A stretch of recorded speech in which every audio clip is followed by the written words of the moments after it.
Paris still reigns supreme as the fashion capital of the world. So says WSJ's world-traveling, show-hopping fashion columnist Christina Binkley, who's been to all the recent shows and brings us this front row report. Hi, Christina. Hello, Tanya. So tell us why Paris is still the trend-setting city the world looks to for fashion.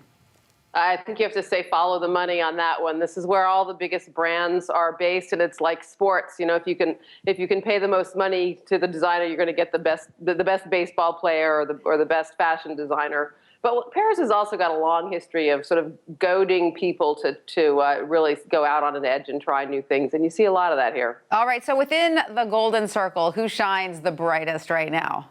Well, people were still swooning about Dries Van Noten's show days after it happened. And believe me, when you're seeing 12 shows a day, that's actually something to stay memorable that long. He ended up in a runway where his models laid down in poses that looked like a flower child revolution. It was super fun. Wow. And what about Vuitton? Were you impressed there? Super impressed, as a matter of fact. That was a show that I wasn't sure what to expect. This is Nicolas Ghesquiere's second show for Louis Vuitton, and his first show was very quiet. He came out loud. He went out, took us out to the Bois de Boulogne. We were in a sort of it was a kind of a nightclub atmosphere, actually, but the clothes were just sharp and beautiful and fun and beautifully executed. We've been seeing suede everywhere, so he did eel skin, so you can have an eel skin skirt from Louis Vuitton. Oh, I love it. And Chanel?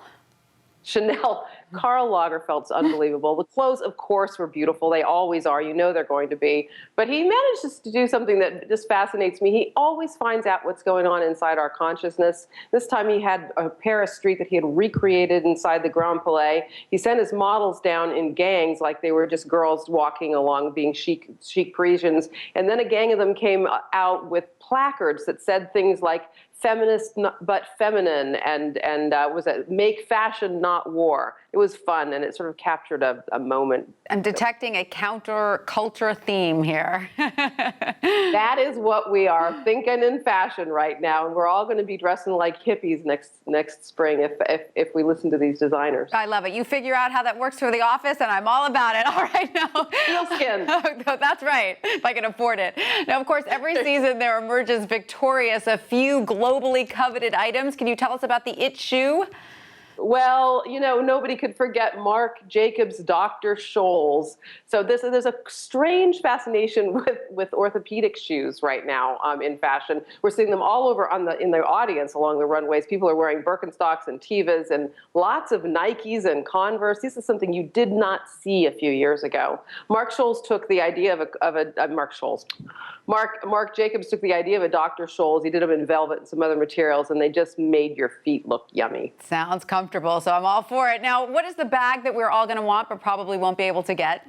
Yeah, because it's from Celine. Sure. Yeah. It's called Curved. And, I stared at these bags on the runway for half the show, trying to understand how they're made out of two pieces of curved leather with sort of an indentation in the middle of them. So it's almost like two satchels in one. It's a very unique bag. You won't forget it once you've seen it, but you're right. With Celine, it's going to be a long time till most people can get it. The first ones are out in March. Gorgeous bag. Well, thank you so much, Christina, for all that.